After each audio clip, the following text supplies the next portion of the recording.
Welcome back to Untangled Vines, redefining the rules of work. In today's episode, we're thrilled to introduce Simon Holmes, a pioneering leader who has redefined the way we work, blending his creative and SaaS industry experiences into a groundbreaking approach. 9 years ago, Simon embarked on a journey managing a globally distributed team spanning the UK, Tel Aviv, and Europe. Fueled by a vision of inclusivity, he laid the foundation of what we now recognize as the remote-first model, ensuring that no team member felt like a second-class citizen.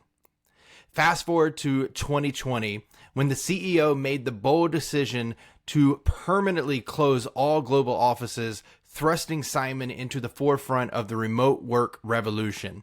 His unique combination of experience, vision, and execution led him to spearhead the future of work strategy at his company.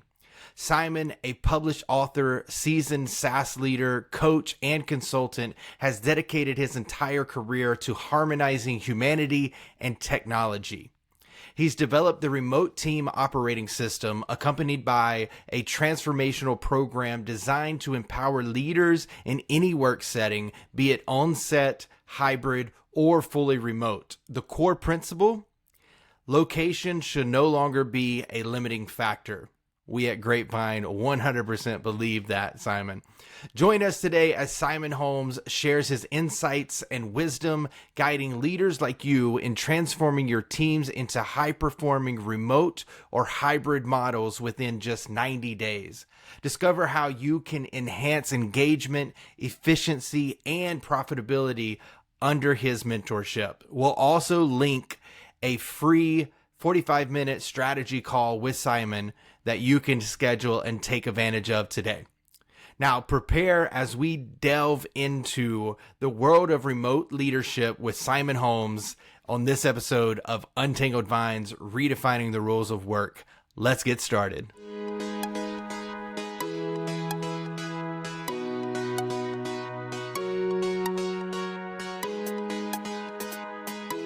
Hey everyone, welcome back to Untangled Vines, Redefining the Rules of Work. Today we have a special guest, Simon Holmes. He's out overseas for us. Simon, thanks so much for being here and being a part of this community. Hey Zach, thanks so very much for having me. Yeah, out here in the UK. So yeah, I didn't know how to say it correctly because I know that you said you were somewhat in London, but off the outskirts. Yeah. But again, thank you for being here. And like I like to do, I'm just going to go ahead and dive into it. So I know that you work closely with CEOs and teams to bring the future of work into operational present. And first, I've realized that we throw those set of words around a lot, future of work. So I wanted to ask you, how do you define future of work? And what does that mean you are helping organizations with specifically?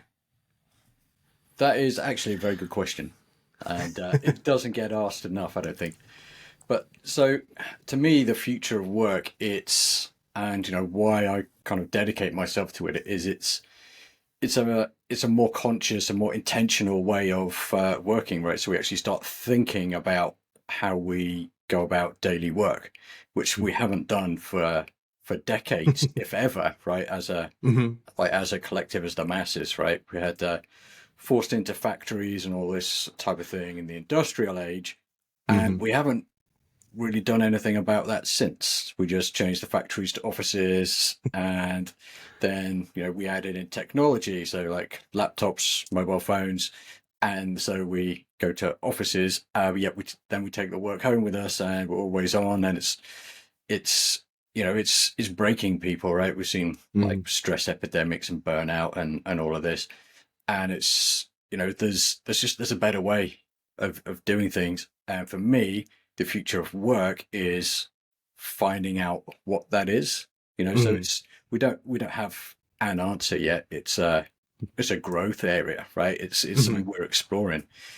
And to your question about what do we do when working with companies, it's working with CEOs and the leadership to figure out a better way of working for that company or that team, and how they can work together in a way that is more intentional, it's a bit more conscious. It pays it pays respects to kind of the humanity of us, and we Yeah. are, we're built for like physical endurance much more than we are mental endurance. And yet Hmm. most of the work we do now is kind of it's mentally taxing, right? Hmm.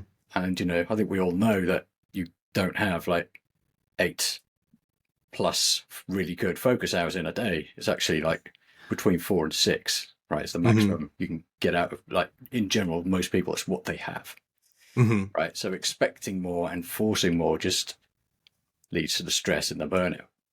Whereas, Yeah. so if we start thinking a little bit more about, you know, working with human nature rather than against it, right, then Hmm. we can figure out how to work better together and what that means for these companies. Hmm. Especially, you know, we talk a lot about now about flexibility and remote work and hybrid work, and that comes into it. We weren't built to go to these random places and come back. It's like, we build up these pseudo communities at work, but it's not the proper Mm. community that makes us feel whole and connected to something bigger, right? So this is Yeah. why we need the flexibility. I don't go in for everyone. I don't think everyone should be fully remote at all times.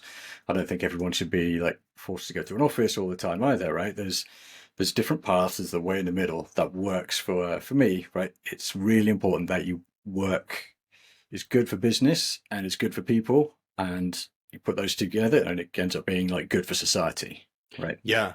Yeah. And that's what we're trying to do with Grapevine, where we have that aspect of community building.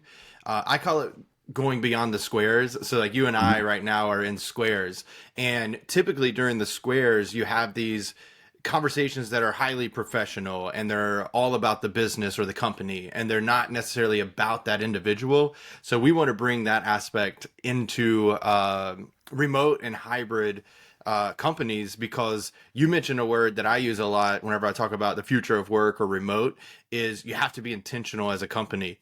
And I think that that is a huge part. And you even mentioned the intentionality or the underlining theme whenever you're working with the companies that you help. It goes basically based off of their culture and what they're Mhm. trying to achieve, right? So like we'll get into it a little bit later with some like high level strategies and different things like that, but how do you typically go into an organization and help them prepare and then enter into the future of work? Yeah, awesome. So it's, as you say, got to start with where they are, right? Hmm. Um, and you know, we really have to help like leaders understand that it's not the top down thing. Mm. We see this like in so many newspapers, particularly around like the headlines, like all the return to office mandates and things like that. And the reason they get all this pushback, well, one of the reasons is that they're just doing it top down, right? Yeah. And there needs to be a collaborative effort. Okay, Hmm. so it's because different people and different companies have different needs, and how leaders work is actually very different from how individual contributors work, and the Hmm. spaces, the connections, and what they need to feel like they've had a good day is very different. So they need to work together to figure it out, and that's where I start, right? And Hmm.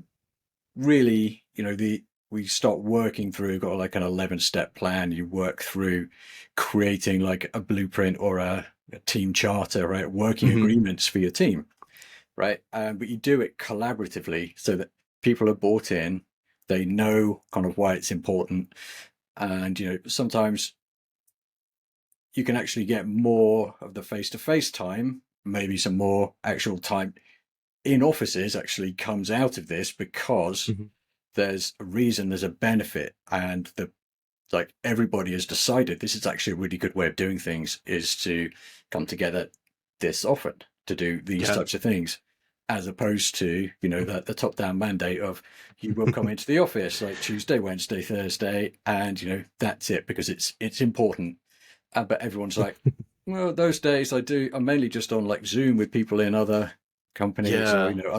other offices, so it's like there is it lacks that intentionality. So if you add that intentionality and you co-create it, Hmm. then you actually develop something that works for everybody. And of course, always like as we started, the future of work is not set, right? There's not like Yeah. an answer. So this is where you start and you iterate, right? So you Mhm. keep moving forwards. Yeah, and one of the things that you mentioned there kind of reminds me of before Grapevine. I was working at a company that was 100% remote, and what I realized now, maybe I have a biased opinion because I was on the leadership team, but I did feel like the organization was more flat compared to being in the office, and then that offers a certain amount of autonomy for employees. But I can see where that could be a little bit difficult for leaders who are used to having people in the office. They can see them work, and I put quotations mark there because I know that you've probably read Google is thinking about adding, or they might have already added, um, basically showing up participation grades to their performance or employee performance grades. And it's like, if you show up, it doesn't necessarily mean that they're going to be working. So I wanted to call that out. And, another part of remote work, if we stick on that topic, is you mentioned earlier burnout. And so now I kind of want to switch gears about because I know that you led a collaborative effort to establish an asynchronous first way of working. And I know that benefited employees in self-identified or reduced self-identified burnout. So I kind of want to go into that story and learn about how did this initiative come to light, and was it tough to get the executives on board, or now that we have this conversation, was it more difficult to get the employees on board? I know that was a loaded question.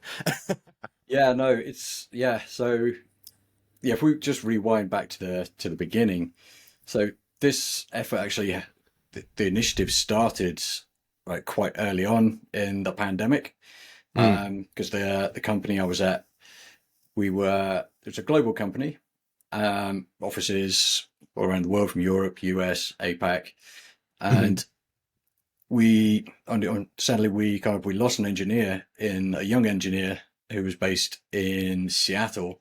We lost him really early on in the pandemic, and the CEO was like, mm, right, if the offices aren't safe, right, if they're not safe environments for our people, then we're just going to close them all globally, and we're going to go fully remote, and we're going to figure out how we do that, yeah. right?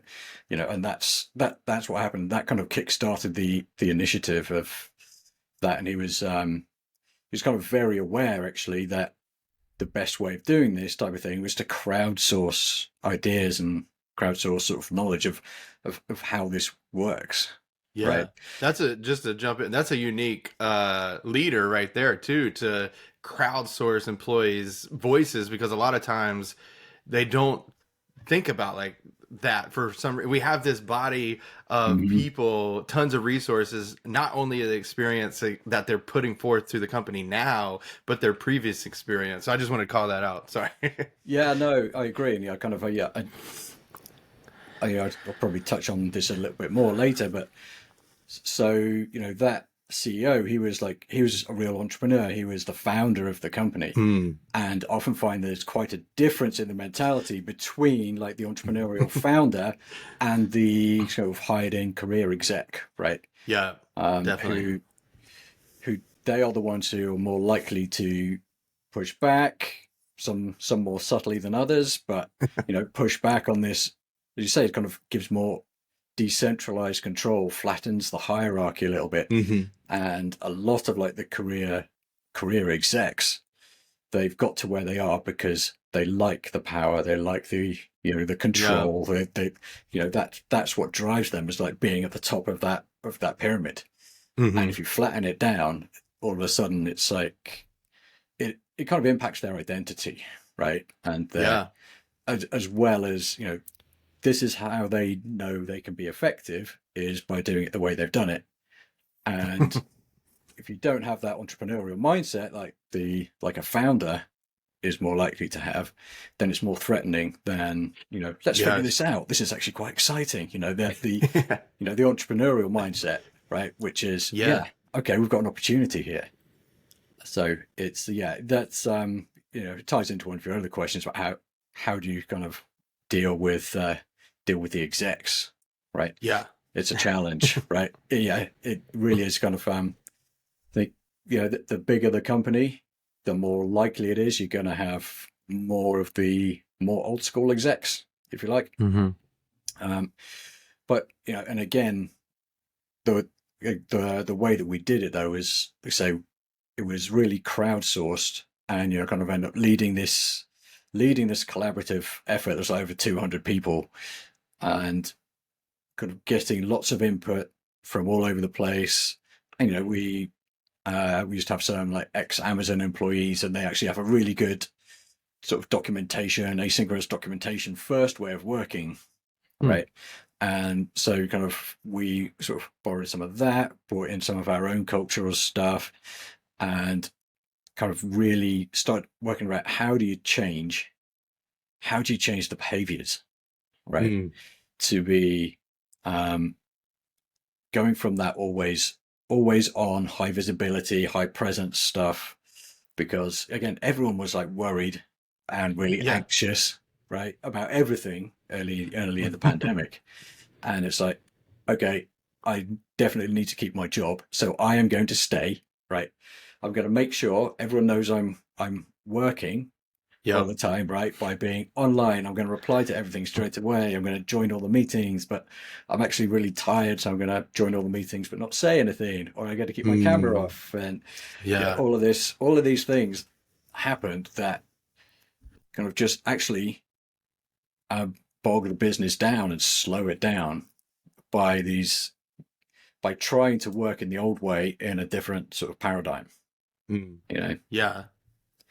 And that makes it difficult, because a lot of these people, especially during the pandemic, they never worked remotely, or maybe they had like a touch remote where maybe they were traveling and then they would respond to something, or maybe it was just like a Slack message or something like that. And that was the extent of their remote capabilities. So they had to learn, how can we keep business as usual in an entirely different environment, where I can't go over to Simon, who's in the next cubicle beside me, and say, hey, we're going to be talking about this next week. Can you help me out? Instead, you got to say, hey, Simon, are you available on Tuesday at 8 o'clock to have this conversation? So I can imagine that that's tricky. So kind of going in that path, what are some, and you can keep it high level, steps that you took for this company to make it a reality? There's a couple of questions, like how long did it take, who was involved, and how did you make it stick? And I think that last part is the most important. Well, they're all important, but to me, I want to know how you made it stick. Yeah. So again, I come back to you got to make it collaborative, right? And by doing that, you will actually naturally, you'll get the, so you've got like the official, like sort of org chart hierarchical leaders, but you also have the kind of the unofficial social or cultural leaders, right? The opinion leaders, right? They kind of tie offices and teams together, right? Through unofficial channels. And it's often these people who are more interested in volunteering to collaborate. Yeah. Right. So they will help bring along and involve the other people, right? More people. But I say it's also really important to note that you're not going to get 100% of everyone behind everything, right? We had, and I think it's still going on to this day, arguments over whether we should use Google Hangouts or Google or Slack for things, because it's like, for one team, Slack is perfect because it's got all these integrations into all the coding systems. For another team, it's like, that's just overloaded. They just want like the almost SMS style of like Google Meet and Hangouts. That's what the leadership and the sales team prefer. And so you're not ever going to have 100% of people happy, right? Yeah. And I think you have to be okay with that, but it's moving it forward Hmm. by using and creating these little pockets of people who are helping you drive it forward, helping you create the change, not only bring their experience in to Hmm. share that with you, but then they take the output back and talk about it in a more involving way, in a way that's not like the CEO saying, right, this is how we now work. You're going to work for these hours. You're going to do this. You're going to do that. This. It's like Hmm. it's much more. We let the things evolve. So we created frameworks for for how we the big one for how we actually run asynchronous as a asynchronous first Hmm. as a general operating model, right? That was our main framework. Hmm. And how we create collaborative documents asynchronously, how we really make Yeah. sure meetings are valuable, right? And Yeah. putting these frameworks in place to help people get their time back and feel more in control, and that they don't have to be like online all the time, right? Hmm. Because you're actually providing value, you're making value by doing other things, right? Yeah. And that makes sense. I was talking to Tammy B. Ellen on this podcast Hmm. a few weeks ago, and her company Workplace List involves a communication charter, and you mentioned a similar, like a team charter.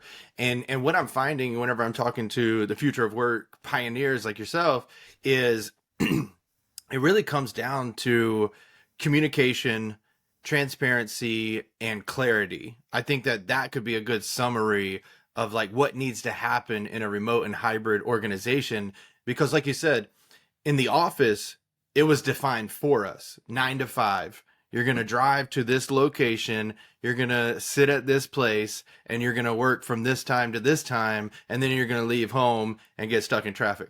Um, but, but that's so what we're doing right now, kind of what you were saying at the beginning, is we're defining the future of work. What does it look like? And what makes it more difficult from what I'm experiencing is not one company is the same. We're in different time zones. We are working at different hours, and we have all these different tools that can be helpful, but at the same time can be distracting. So it's like it's very difficult on that, and that kind of translates into the last portion of this, which is the reducing the burnout piece. Because I know that with this initiative, you were able to, as I mentioned, reduce the self-identified burnout. Um, can you elaborate on that approach and why it's beneficial to remote and hybrid teams? Like what strategies were most effective? It might just be what we just talked about. And really what I'm asking is like, why is it important for organizations and leaders to care about this topic?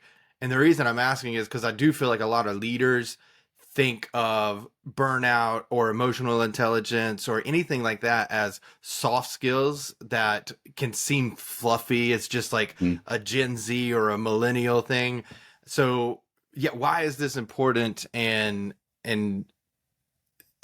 especially for remote and hybrid organizations? So I think it's especially important for hybrid and remote because issues around burnout and stress are can be harder to spot, right? Yeah. Because you don't have the people in front of you all the time. It's harder to spot people who may be stressed or maybe crashing or whatever for whatever reason. So it just increases the amount of time it takes to spot that, which then that actually costs, in terms of business, right? It costs Hmm. productivity time. And then on the personal side, right, people actually slip further and further down the slope. So it takes Yep. longer to be able to come back from that and get back to where you should be operating at, which is Hmm. so that's bad for personal reasons and for business reasons. Yep. So it's not a fluffy thing, right? No. It's a really really important thing for yeah for for the bottom line and for your people. And Hmm. and if people are crashing and they're burning out, then that actually puts more stress on the other people who are left, right? Because they end up kind of like picking up the slack, and it reduces morale, engagement, and motivation. So you end up they may increases your attrition risk. So then that also costs attrition is like one of the biggest hidden costs Yeah. of business, right? It's like for every person that goes, it's like you're looking at, I think Sherm said 3 to 4 times the annual salary in terms of like cost to the business, in terms Yeah. of lost productivity and hiring costs and everything like that. It's Yeah. a big thing. So it is really, really important to keep that stress and that burnout low for all those reasons, right? For Yeah. productivity, retention, engagement, right? Yeah.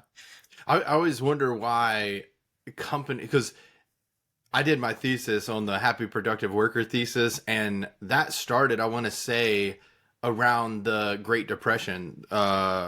The study started, so almost over 100 years, and so we've known, at least to a certain extent, maybe it wasn't fully causal, um, but it was definitely correlated. And over 100 years, we've only in the past maybe like 30 years started to think about this, and it's just kind of I don't understand. But No, what yeah, I'm what saying it's baffling sometimes, right? it's almost, sometimes I don't even like saying it, that a happy worker is a more productive worker. It's just, think about yourself, the happier you are, how more engaged are you, how more likely are Hmm. you willing to step in and help, inside and outside of the organization. So you're not just helping the companies, you're helping the world, if you want to get like that Hmm. broad with it. um but just speaking on that, what are some tips that you have for encouraging a leader or a company to foster this type of culture where they care? Maybe it's a mixture of they care about the employees' well-being, and then that results as lower burnout. So, what tips in terms of how do we get that culture going? And Yeah. Like, for example, the company that I used to work for, um, they gave us subscriptions to the Calm app. And so we had that on demand kind of self hmm. improvement, meditation, reducing that stress and that kind of stuff. But then we also brought in speakers. Like, one was ergonomics, so we got the physical aspect of it. One was more on the emotional intelligence side, and then the other was like how to navigate the remote work environment. So those are some of the tips. I wanted to see if you had like any others or unique ways of approaching it. Yeah, no, those are great. Yeah, it's again, I keep coming back to this, but it's collaboration. Bring the people in, Yeah. right? It's get people feeling involved, Hmm. right? So it's learn from them, and not only can they bring problems and issues, but they'll also bring solutions and ideas, right? Hmm. And those are the ones that will likely have some of the biggest impacts Yeah. because they have the buy-in already from a section of the people at least, as Hmm. opposed to you know oh, it's another corporate initiative, we've got another speaker coming in. It's kind of like, can we do can we get anything practical out of it, or is it just another checkbox Yeah. exercise? It's listen to the people, get them involved, and bring them in. What do people need, right? Hmm. So so before the pandemic in my team, so I was running client facing engineering team, and the level of like interruptions and escalations was just absolutely insane, because not only were they client facing, also dealing with um, like customer success managers, products, and sales, marketing. Kind of team was really sort of sat in the middle, Yeah. and it's kind of really almost impossible to get any focus work done. So Yeah. something we did was then created call it it's like an asynchronous clinic. So we set up a help form, and it all comes in. We have people will go through every day, sometimes just be able to just answer it within an hour, and then and just give a response back. And sometimes, there'd also be these fixed office hours where we'd go through and say, okay, you 5 people are actually going to talk about your tickets today because we've got responses, but we'll need to chat with you. So kind of, we got all of the noise and compressed it. We took it to one side, right, in this thing, and then compressed it so that, we could say, it's planning your reactive work, if you like, is a way to think about it. Because a lot of the escalations are, it's kind of like, they haven't got back to me fast enough, or I don't know when I'm going to hear, I don't know what's going on. It's kind of, but we've got a system in place. It's like, you're always getting updates, right? You've got this, it's being looked after, it's going to sort of get a response, and just kind of takes that anxiety away. So you lose that, you lose that sort of need to keep chasing and escalating because when you're going to get something back. So it's it's a long way of saying, find ways to create the focus time. What is generating all the distractions? What is creating all the interruptions for your people that you can reduce? How can you bring those in? And again, by doing that, we actually managed to share the load and got really good sort of teamwork going across everything that came in, sharing a lot more knowledge because it came in kind of a central point and everyone will be able to talk about it. So it actually had all these sort of side benefits. The idea was, we need you guys to be able to focus on this kind of engineering work and the building work you're doing.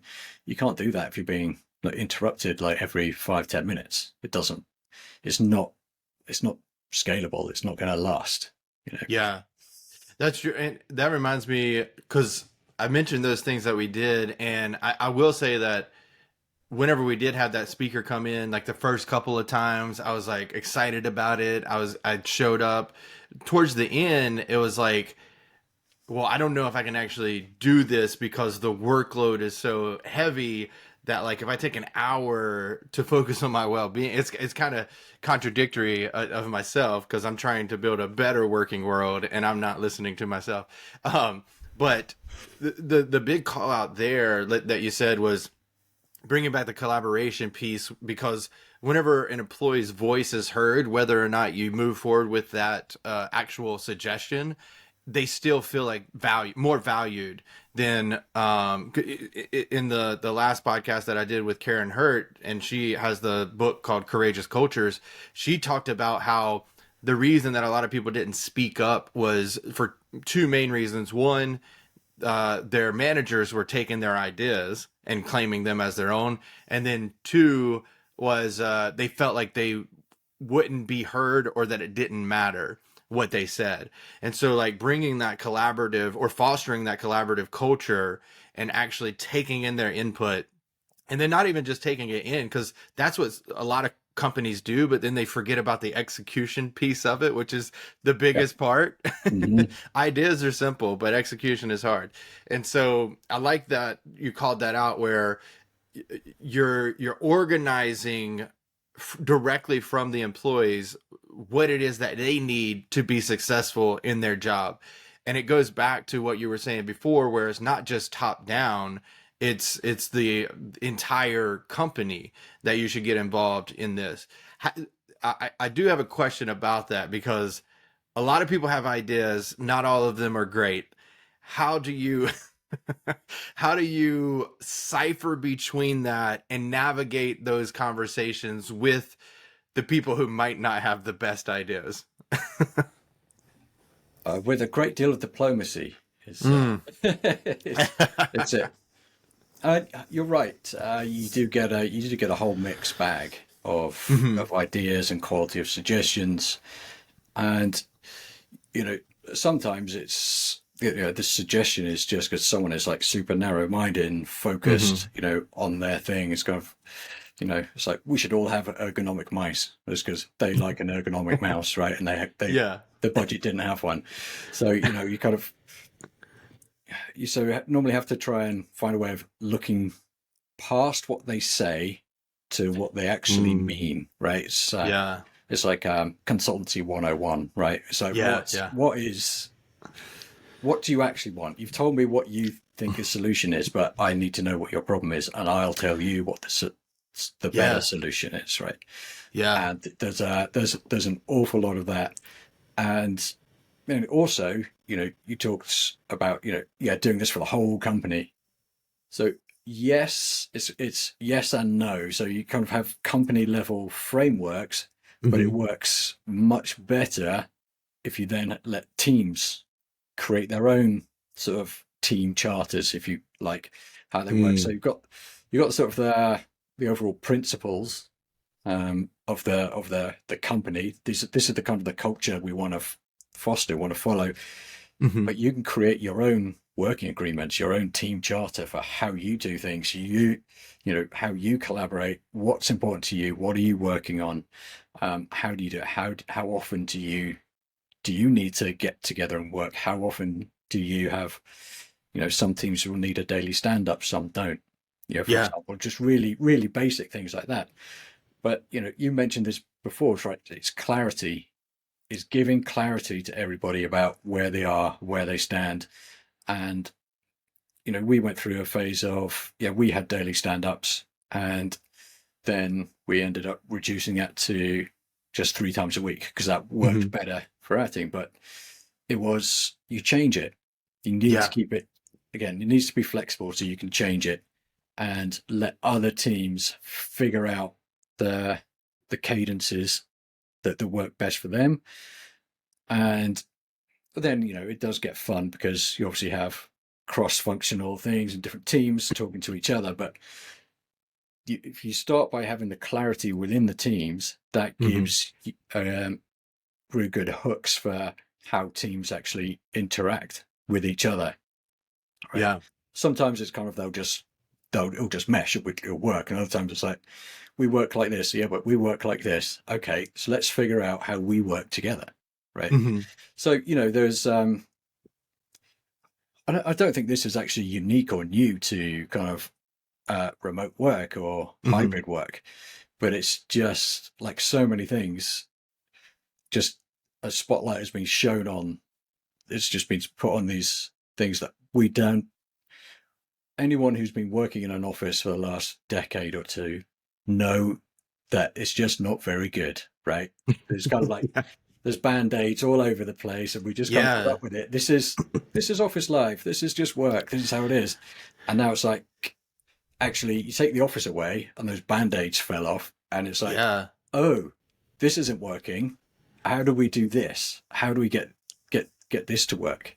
yeah, Where, as you say, kind of different teams, they're not talking every day, and all of a sudden they're not in the same office either, and it's like, oh, I can't just walk over and like have this yeah. random chat, and I can't say, oh, not on the phone, I'll go and talk to them. You can't do that in the same way. So how do you do it? How do you connect?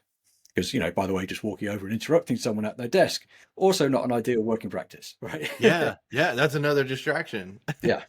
for the people who say the office is less distracting. Uh, Hmm. but no, that is so true. The way that you use that metaphor, where having an office allows you to cover up with band-aids and keep it held together, or maybe duct tape, right? And Hmm. whenever you go to 100% remote or even flexible hybrid, then it's calling, or it's really bringing to light the ugly, so to speak, where we might have not needed to fully digest or create a full-on strategy for everybody to understand, because we're in the same office, we're going to have meetings daily, we're going to go over there and talk to the employees and have this conversation. But to me, it always goes back to intentionality. Whenever you're a remote or hybrid company, and I would say more specifically remote, just from my experience, is you have to get very practical and tangible on, or tactical on, what it is that you're trying to accomplish, and then feed that to everybody in the company. And again, it goes back to that transparency, the clarity, the communication, collaboration, all that. And I think, honestly, this is just my opinion, I'll get your take on it. I think leaders who are trying to force people back into the office are actually more lazy because, and maybe that's controversial, but I think that they're more lazy because it takes more effort to be remote, but the outcome is happier employees, more productive employees, better well-being, less, well, maybe not less burnout, but it depends on how you structure that. But what is your take on that? Just a hot take that came to my mind. Yeah, it's a very interesting point. It's a good way of putting it. I think it comes down to it's often self-serving to a degree, right? We talked about this before, where it's sort of your leaders and individual contributors need different things, right? And leaders they do have a lot more meetings, and so it can be quite good for them to be in an office. Just call people into your meetings. They don't have to go anywhere. It can be more efficient for them, right? That's on the one hand, and then just looking at, as you say, it's like you look at, okay, everyone seems busy. That's my productivity check, Yeah. right? Which is not the best productivity measure in the world. I was going to put that out there. And Yeah. same for engagement. You can look at, okay, there's some laughter, but not too much. So we're kind of so yeah, that's about right. Or people are having too much fun. We need to focus on getting that Yeah. down. Or everyone's like really down. We need to have a happy hour or something. So it's and that's what they're used to. That's how they just finger in the air type approach to, which is it's kind of mind-boggling. I think we'll look back in like a decade or so thinking, how did you run your business? Just by I know. assuming someone sat at a desk so things are getting done and they're happy, right? It's Yeah. it's one of the things I look at quite a lot is how do you actually measure and manage to productivity, right? So that because I think it's important for leaders to be able to have that almost that finger on the pulse type of thing. So because you can't wait for the end of the quarter or the end of the year to see your profits have gone down, Yeah. right? You want to know in like 3 weeks if there's a productivity issue somewhere, right? That's much better, right? Because you're ahead of the game. And the same with engagement, because if you say happy workers do better, Yeah. basically. And you can get a bit of a vibe of that if you're together in offices and whatever, but you can also get that remotely by other ways, like whether it's like little pulse surveys or sentiment things, right? Sometimes just like how's your week been, smiley face, Yeah. or not, I think it's but to come back to actually your original point is it works for leaders to be in the office more than it does for individual contributors. So you could well say there's a laziness there, there's a self-serving, and there's a I don't want to figure out how to do it differently. This way has always worked for me. Yeah. Which, from my research, it seems like by 2025, the majority of the workforce will be millennials and Gen Zs, or Gen Zers. And so I think that those leaders who are promoting that type of thinking of the old way is how we should do it and we should go back to normal are going to kind of be lost in the dust, because what we're seeing now is that the employees are driving what companies will do.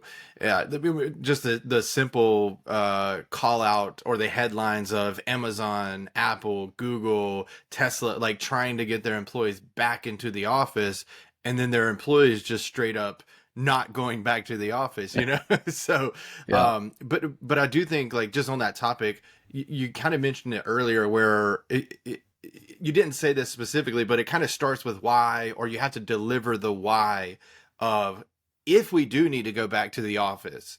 Because there's some, like Tesla, the cars aren't going to build themselves. You have to, I mean, they do have robots that help and all that kind of stuff, but you actually need a physical person in the office.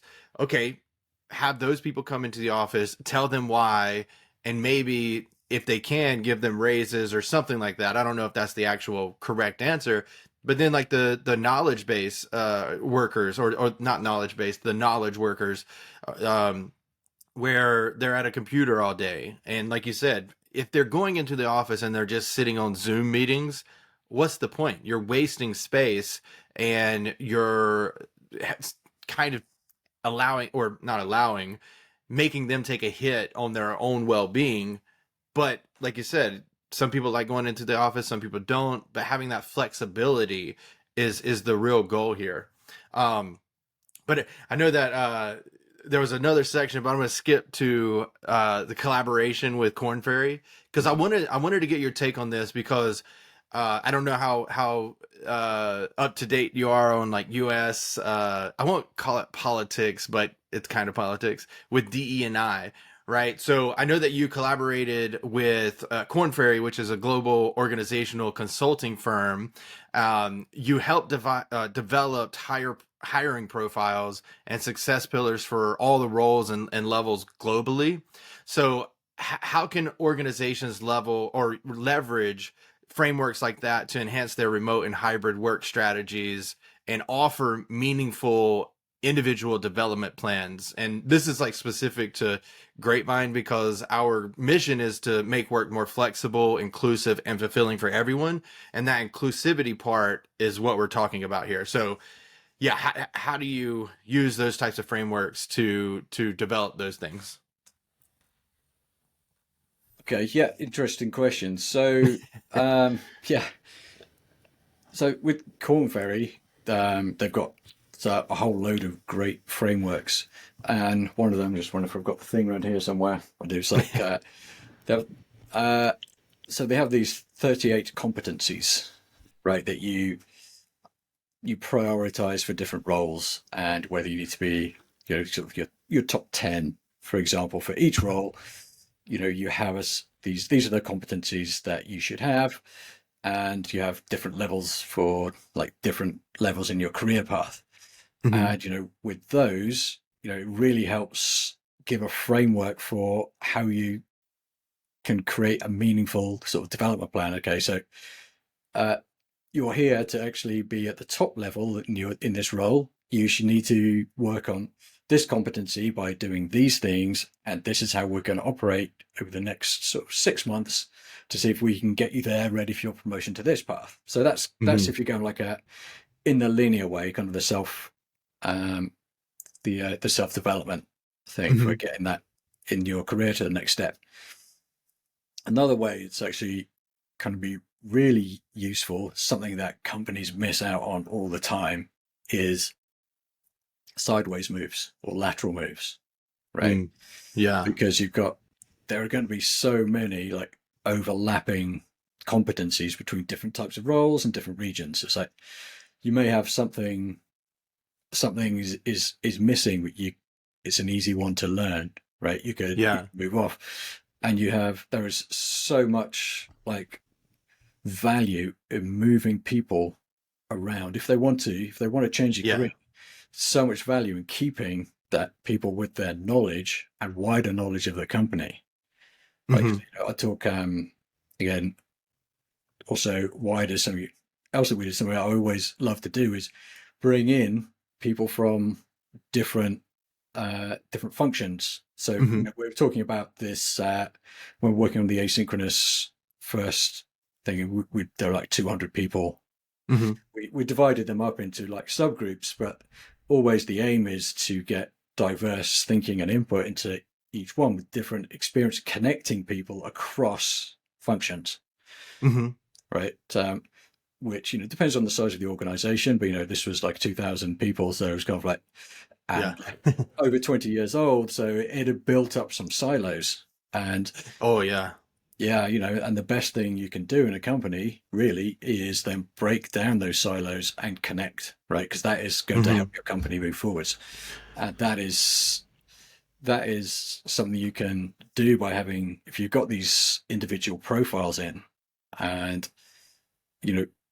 as well as having these competencies that for each role, you can have the competencies for each person. Where do they?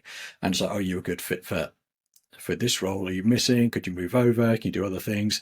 And so it creates a much more flexible environment. It gives you a framework for being able Hmm. to say, to open these sort of cross functional moves.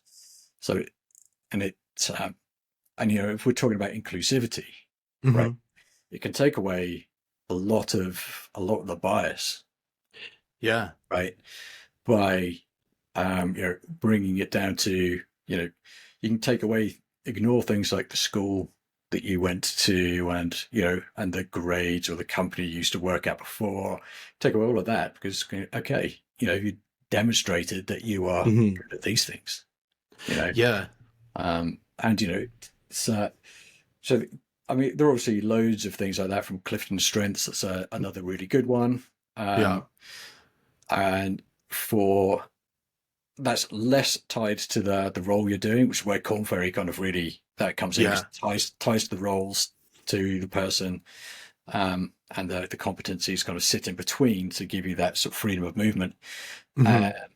but yeah, even things like almost any of the things like Clifton Strengths and the disc Yeah. profiles and things like that, they can be really really good to do individually and as a team, Yeah. right? Because it helps you again understand how people are different. We all know people are different, yet we assume they're going to be the same as us, right? Yeah. It's, That's very true. we're very weird like that. It's kind of, I know everyone's different, but why aren't you reacting the way I expect you to react? Yeah. That's a And good call out. yeah, yeah, and things like those profiling, especially when they're then done as a team, it's kind of like, okay, so okay, you're like the driver type of person. I'm like the influencer. This is like Hmm. the social person. And this is like the really conscientious one. All have places to play in a team. But Hmm. if you don't understand the parts each is playing and how they communicate, what drives them and what motivates them, and how they react under pressure, it can actually really damage your team, or it can slow you down. Whereas opening up and understanding that, you know, again, it's more inclusive, Hmm. and you become more understanding of people and diverse personalities. We're not even spreading to any kind of edge cases here, right? These are just kind of four big groups of people. you know, Yeah. but that I think is important because it then paves the way to being more aware, understanding, accepting of other things, right? Whereas sort of neurodiversity, or even just the experiences of like minority groups or underserved groups, and it's some people don't have access or to the same type of funding for schools and colleges, for example, right? Hmm. Or they don't have access to the same opportunities that others do, and it I just see this as it starts paving the way again to being more conscious, more intentional, and Hmm. more aware of other people's perspectives, other people's experiences.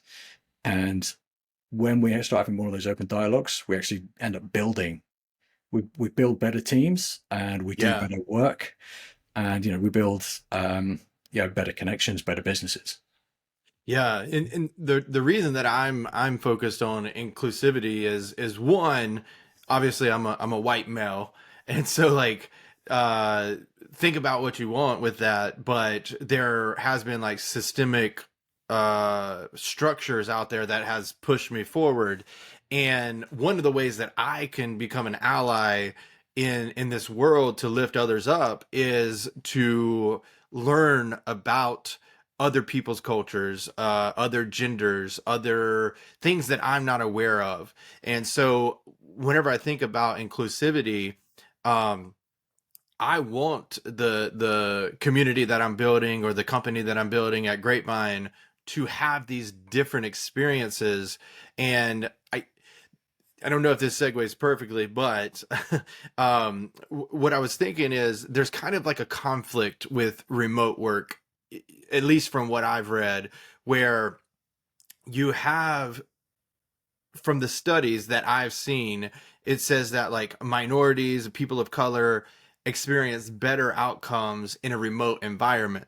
The conflicting part is that there's also statements, I don't know if these are actually stats, that says it's more difficult for an employee who works remotely to climb the ladder. One, have you experienced that? And then two, if you have, how I know it's a big question, but how can we overcome that if it is true?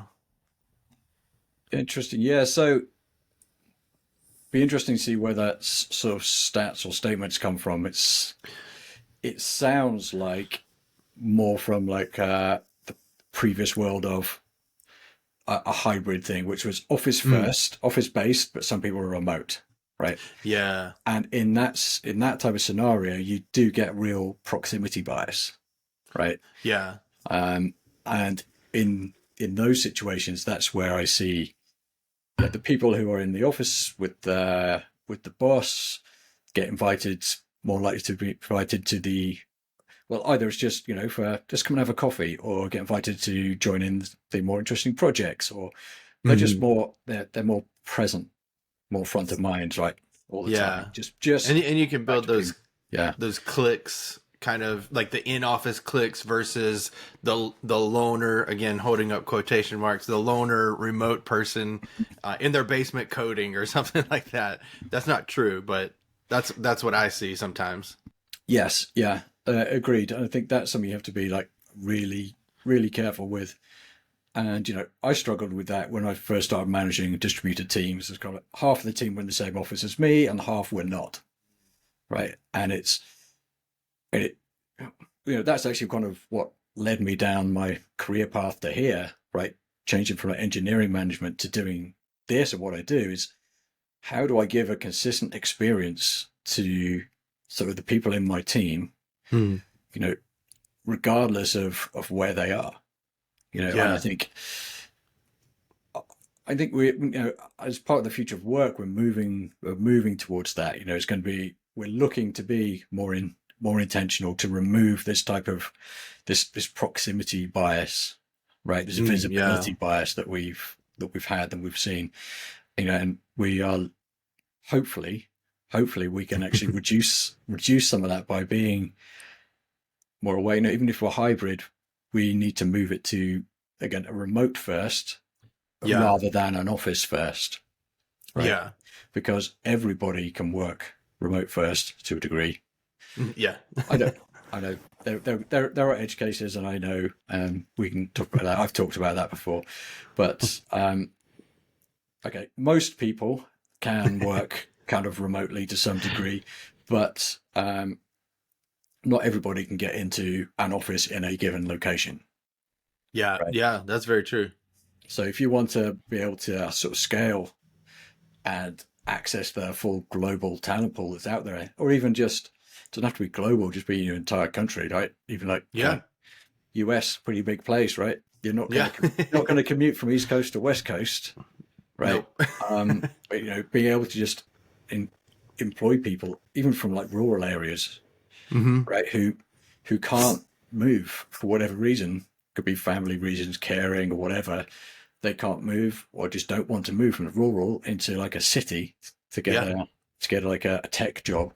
Don't have to now, right? Exactly. So if we start moving it to be remote first rather than office first, I think we'll start to hopefully kind of address some of that imbalance that we have seen. Yeah, and one of the things that I was thinking about as you were saying that was, we did talk about like people of color, minorities who experience the benefit of remote, but then maybe like you really did call it out, because I didn't think about it like that, where the issue is that proximity bias versus a couple of people working remote instead of like the entire company is remote first with a hybrid flexible model or something like that, because that could be a little bit less clicky. Some people are in the office sometimes they're not, but you could still hire globally or nationally. The part that I was talking about that we didn't talk about was the disabilities. People with disabilities, they actually have more opportunities whenever it comes to remote work, and plus they don't get that. I don't. It's not microaggression because that's more towards like racial bias and that kind of stuff. I think I could be wrong, but it's that stereotypical feeling that you get when you see somebody who is handicapped or disabled. But whenever you see them just in the box, you don't know if they're like in a wheelchair or anything like that. Not that it matters, but we Hmm. do have our own biases, right? And so that allows them to feel like a whole person again, in my opinion, right? Like I'm speaking for them Hmm. and haven't given them the chance to speak because I haven't met too many. But we do have these mental health issues too. Like I have anxiety and depression, and that helps me from working from home because some days I'm less motivated and I could start the day at 10 instead of 5 like I normally do. And so, yeah, so I was just kind of going on a rant there. But the last thing or did you want to add to that? No, I was gonna agree with you. I think, and again, like I'm fully able-bodied, right? Yeah. So, but yeah, from what I know, it is something of a leveler, right? Yeah. From, whether it is like a physical disability or kind of like mental sort of Hmm. illness, right? Because I've been there too, right? I've had like physical things where it's kind of, uh, basically I can't walk, where it's kind of like I had something wrong with my foot, or I kind of I've had a problem with my back. It's kind of like I actually Yeah. just need to spend like half the day lying down, right? Yeah. Difficult to do that in the office, but possible at home, right? Exactly. Yeah. Yeah. And like you say, it's kind of things like, yeah, anxiety and depression, disorders.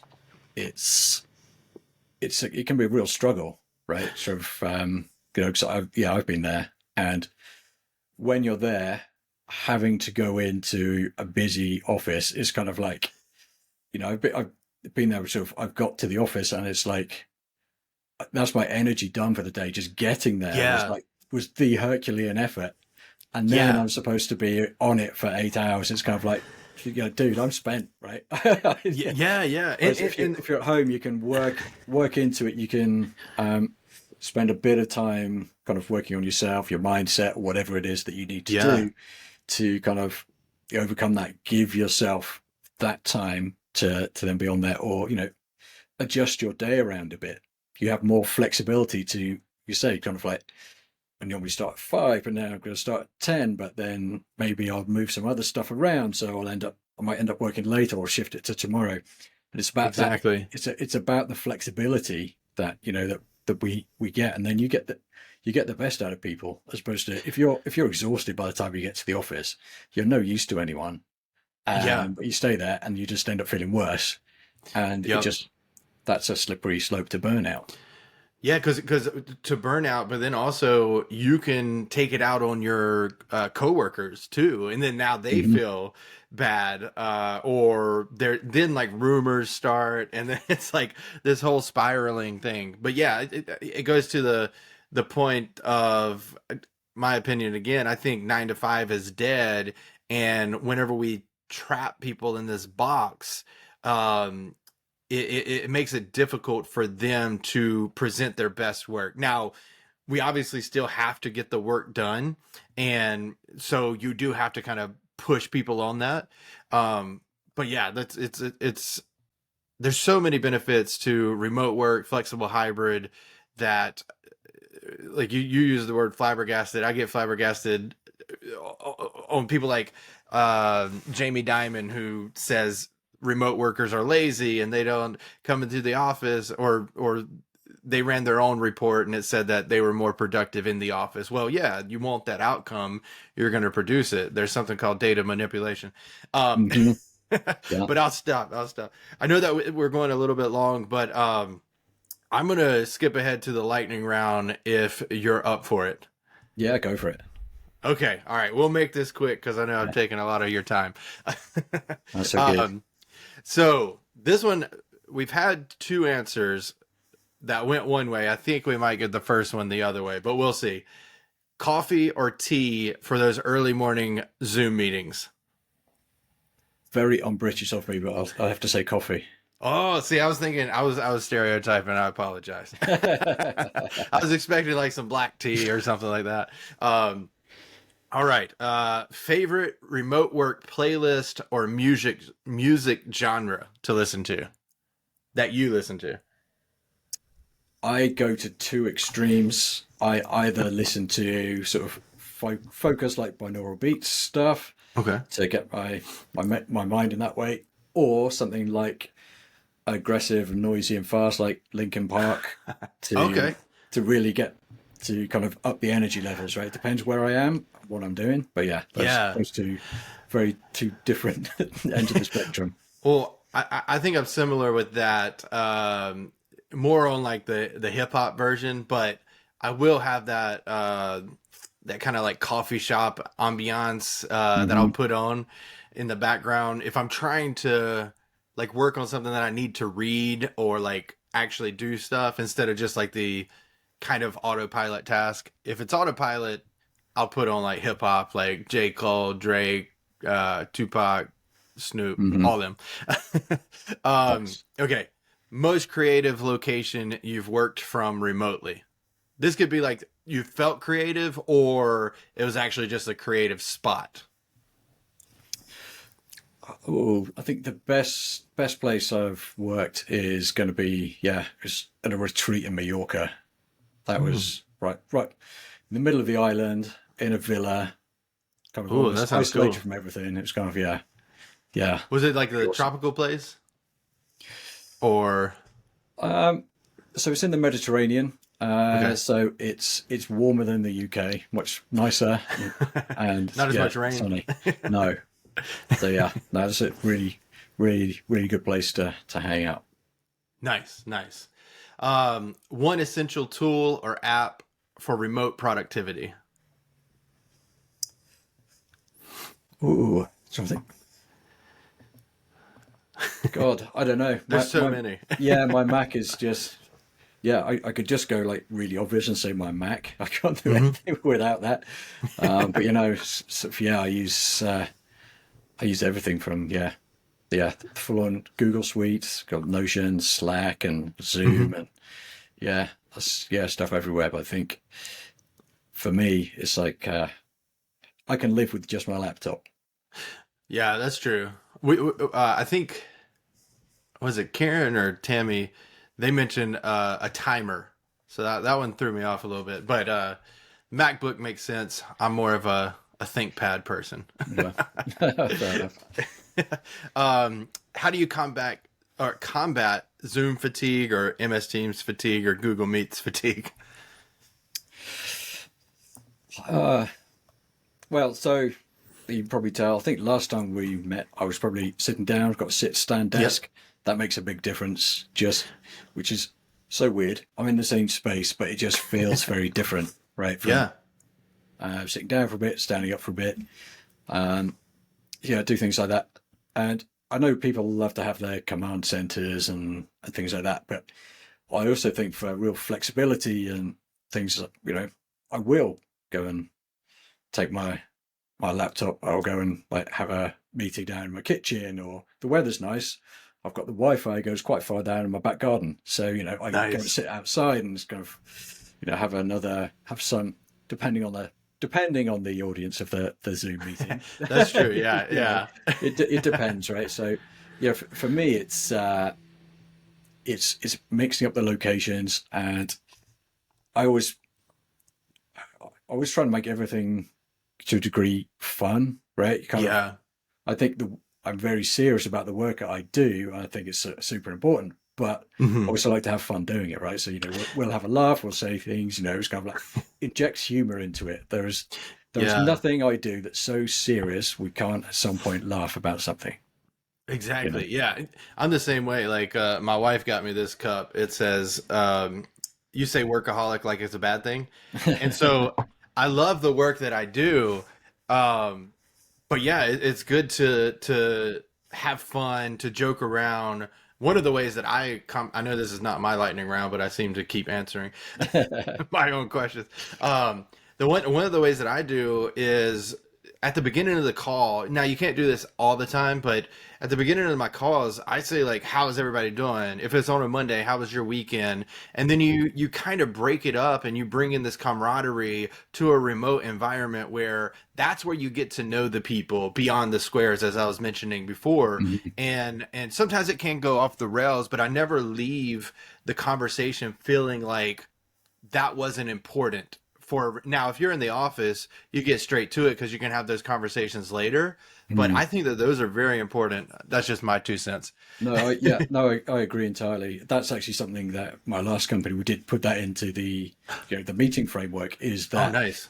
you know, create time for that, because you don't, you say you don't have that waiting for it to start moment. You don't have that, walking to and from the meeting room moments where you used to have this Exactly. casual thing. So you need to put that in there. You used to call it connection before content. A lot of the time Oh, I like that. we do these things, it's kind of something specific. Doesn't have to be long, just like 2 or 3 minutes, but it's kind of a bit of chat, humanize it, right? Yeah. And humanize each other so that you can have a better, more well-rounded, connected conversation. Yeah. And that's a good call out there, is humanizing it, because I think as we see with online on social media, trolls, so to speak, right? Where they're very much more aggressive than they would be in person. So you meet some of these people online who are like what they call keyboard warriors, and they say all these aggressive, terrible, mean things, but then you meet them in person and they're like totally different. And so like if we can bring that humanization into, not that this is happening at companies, hopefully it's not. If it is, leave. Um, Yeah. just simple and plain, just leave. Yeah. But yeah, so I won't go down that rabbit hole. Okay, we got a few more. Okay. Then I'll finally let you go. Yeah. Name one unexpected benefit of remote work for you. Me, being able to walk the dog, right? It's Oh kind of yeah, like, get the kids to school, walk the dog, back at the desk with my coffee by like 9:15. nice. It's I like good. that. I like that. I like that. I need to do that more. This is my favorite question to ask: is remote work pet peeve? What drives you crazy? Ooh. There's so many, probably that Yeah, you can come up there with. are many. I think probably my the thing that really annoys me is the laptop at the beach. That photo, those photos. It's Oh like, yeah, it's kind of remote working. It's kind of like, and the problem with that is it creates this picture for the execs and the leaders to say, look, remote working, that's lazy, right? Mhm. That's what I do on my holiday, is I take my laptop on holiday. That's all they're done. They're on holiday, right? Yeah, They're not working as hard as they could be or doing this, right? And that might not be the reality, but that's the perception that comes out. So that yeah. is, that kind of, whenever ever I see kind of one of those, it kind of, it makes me cringe and say, no, you're just, you're not helping us here. Yeah, So, we got to change our marketing material now. I think we have a couple of pictures of oh. those. We'll tag you in all of them. Just Yeah. to... Oh, thanks. Okay, the last one. Describe your dream virtual team building activity. Virtual team building. Um, that's good. Such a good question. Because yeah, my mind automatically just goes to we'll go here and do that, right? Yeah, We'll go yeah. there and do this. So yeah, and this is something we actually struggled with during the pandemic. Kind of like Mhm. everyone kind of started running out of ideas pretty quickly. Yeah, From quizzes to kind of we're going to do we're going to do cocktail making. So well, half the people don't drink, yeah. so it's kind of Oh, like yeah. there's That's that. yeah, And it's kind of it opens up this whole can of worms. Um, yeah, for me it was just something we did do that was quite entertaining. It was around Christmas time, and there was a thing where basically we created a video for the region of everyone in there. We have I think you call them the ugly sweaters. We just call Oh them yeah, yeah, yeah. we just call them Christmas jumpers. But and it's kind of like everyone doing that and doing some type of wearing that, doing some type of dance or some movement, something on, just kind of like put it all to music, put it all together, Hmm. and it kind of and although this was all kind of done individually, it all kind of came together as like a Hmm. really cool sort of team output thing. Yeah. Right. So it was kind of it's it was so it's an interesting exercise in how you can do asynchronous virtual team sort of Yeah, that's collaboration, true. right? So Yeah. which I hadn't actually thought about it that way until we just mentioned it right now. But yeah, it's kind of Yeah. like it, because actually it did. We created something together that was fun and it's funny, and everyone was involved, but we didn't all sit down together and do it at the same time. Yeah. That's interesting. We haven't heard that yet. That's very cool. Yeah, because asynchronous can still bring people together. We did like a talent show, and so like people would submit like 2 or 3 minute videos. Actually, it was 60 seconds, and people broke the rules. I'm still bitter. I'm bitter about that, but that's what we did actually. And but then I think we did come together and watch it together. So you could do asynchronous and then come together synchronously to Mm, watch it. So that's now my brain's spinning. I'm gonna come up with some ideas here. yeah, But that's it. You passed the lightning round. awesome. Nobody fails. Just to make you feel better. But I do want to say thank you so much for being on here. Where can people find you if they want to learn a little bit more about you? Or I know that you hold strategy sessions and they can work with you. Where can they find you? Sure. So yeah, either easiest place is like simonholmes.com. Mhm. It's the main website, or I'm pretty active over on LinkedIn. Those are Yep. the two places to find me. I think my username on LinkedIn is Simon D Holmes.